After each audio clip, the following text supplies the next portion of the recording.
गरीब लोग पे नजर देता, दुखबा में साथ निभैता हो चाचा, दुखबा में साथ निभैता।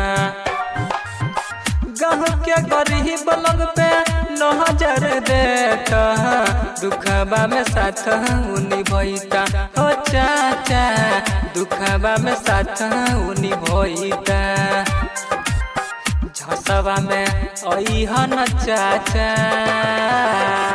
झसबा में अइहन चाचा, झसबा में अइहन चाचा।